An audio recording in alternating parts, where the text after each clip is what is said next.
ふくらはぎとすねの筋肉を動かします。両膝を立てたまま、つま先を浮かせる、かかとを浮かせる、つま先を浮かせる、かかとを浮かせる、繰り返しましょう。ふくらはぎとすねの筋肉が動いている感覚があれば OK です。もしも腰が反ってしまって痛みが出るという人は、少しお腹に力を入れて腰が反らないようにしましょう。かなり長い動画になってますので、一個一個の種目の最後の10秒はきつい人は休憩して大丈夫です。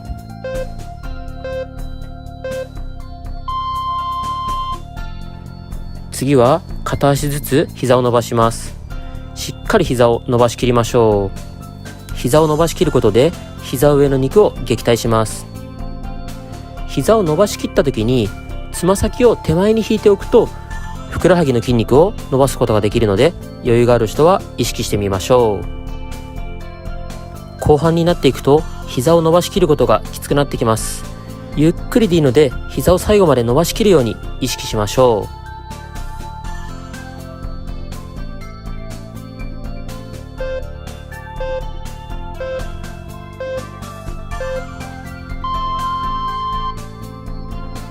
次は片足ずつ開脚をしていきます。外ももやお尻の外側に効きます。ゆっくりで良いので、自分が開ける範囲限界まで足を開くようにしましょう。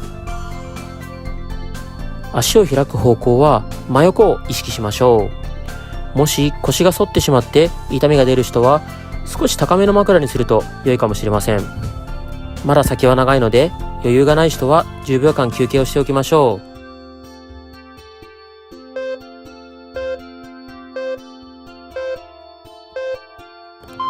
次は足パカをしていきます。皆さんに見えやすいように位置を変えますね。皆さんはその位置のままで大丈夫です。足をできる限り高く上げて、できる限り開脚して、1、2、3で閉じましょう。早くやる必要はありません。ゆっくり開いて3回バウンドして閉じましょう。腰に痛みが出る人は、お尻のあたりにクッションや枕を入れるか、自分の手をお尻の下に入れて少しお尻を持ち上げましょう。大切なことは、内ももの筋肉を使って足をしっかり最後まで閉じることです。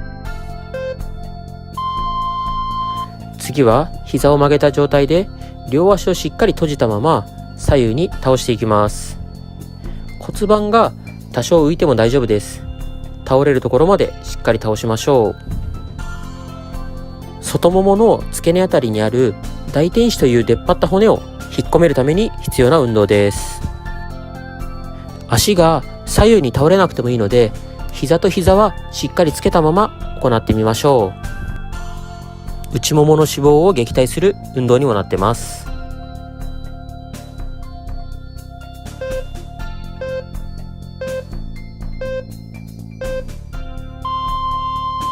次は片足ずつ足を持ち上げて大きくくるくる回しましょう。まずは右足から外回しに大きく回しましょう。股関節の付け根から大きく回すイメージで行いましょう。早く回す必要はありません。普段動かさない範囲まで大きく動かすことが大切です。そのまま反対の内回しも行っていきましょう。もし腰が痛い人は、左膝を曲げて左足立てておいても大丈夫です。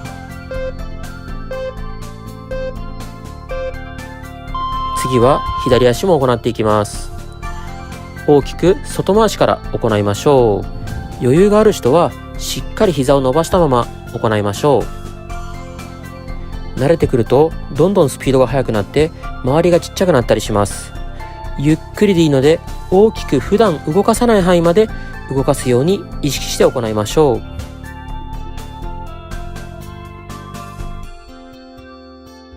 内回しも同じように股関節付け根から大きく行いましょう。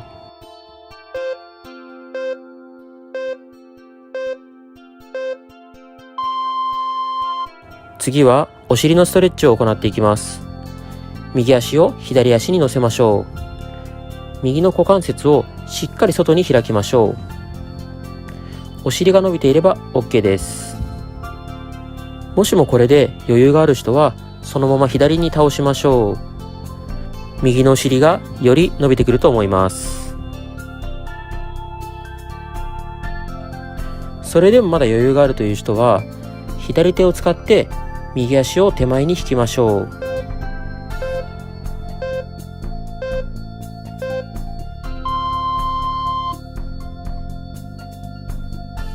反対のお尻も伸ばしていきます。左足を右足に乗せましょう。左股関節はしっかり外に開きましょう。これでお尻が伸びる感覚がある人は、このままの体勢で30秒キープで OK です。もし余裕がある人は右に倒しましょう。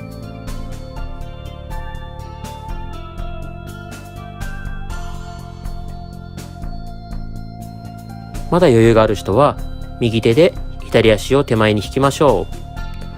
お尻は人の体で一番大きい筋肉なので、痩せるためには柔らかくする必要があります。次は寝たままで自転車を漕ぐような運動をします。両足を上げて自転車を漕ぐイメージで足を動かしましょう。手前に引くときに力を入れれば裏ももに効きます。逆に膝を伸ばすときに力を入れれば膝の前に効きます。30秒間の中で手前に引く方に力を入れてみたり、膝を伸ばす方に力を入れてみたりすると、まんべんなく動かすことができます。きつい人は無理せず最後の10秒休憩しましょう。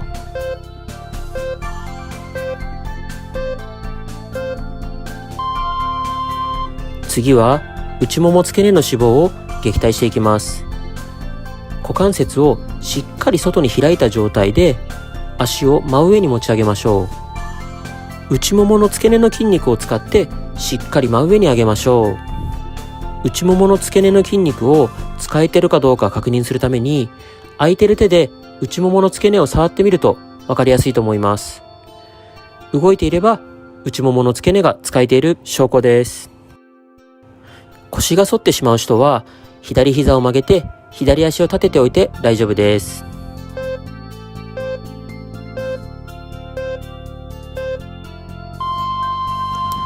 反対の足も行っていきましょう。股関節をしっかり外に開いて、内ももの付け根の筋肉を使って真上に上げます。斜めに足を上げてしまうと別の場所に効いてしまうので、真上に上げるように意識してみましょう。なぜこのような長い動画を作ろうと思ったかというと、皆さんのリクエストを聞いていて、前もも、外もも、内もも、裏ももと気になる部位が人によって違ったんです。もちろん気になる部位だけを行ってもいいのですが、骨盤や股関節全体を行った方がより効果的なので、長い動画1本にまとめてみました。次は水泳の平泳ぎのような動きをしていきます。動画のように平泳ぎのイメージで動かしましょう。足を閉じるときに内ももを使ってしっかり膝と膝をつけましょう。腰が反ってしまって痛みが出る人は、腰に痛みが出ない範囲で無理なく行いましょう。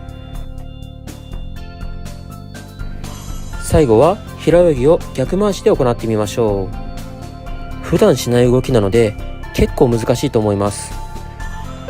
内ももを使ってしっかり足を閉じましょう。次は休憩も兼ねた股関節のストレッチを行っていきます。両膝を立てたまま左右に倒しましょう。骨盤が浮いてしまっても大丈夫です。休憩も兼ねているので、ゆっくり無理ない範囲で行いましょう。次の種目は少しきつめなので、今から10秒間休憩していても大丈夫です。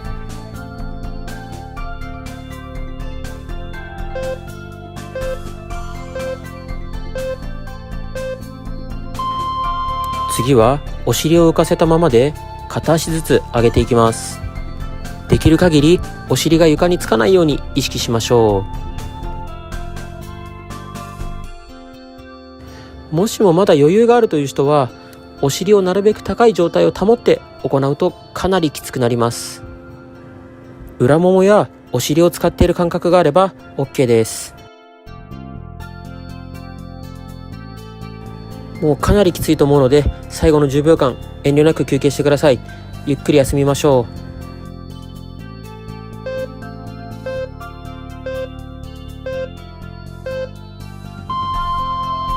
次は仰向けに寝たまま足を肩幅ぐらいに開いて、股関節を内外にねじりましょう。腰が反って痛い人は両膝を曲げても大丈夫です。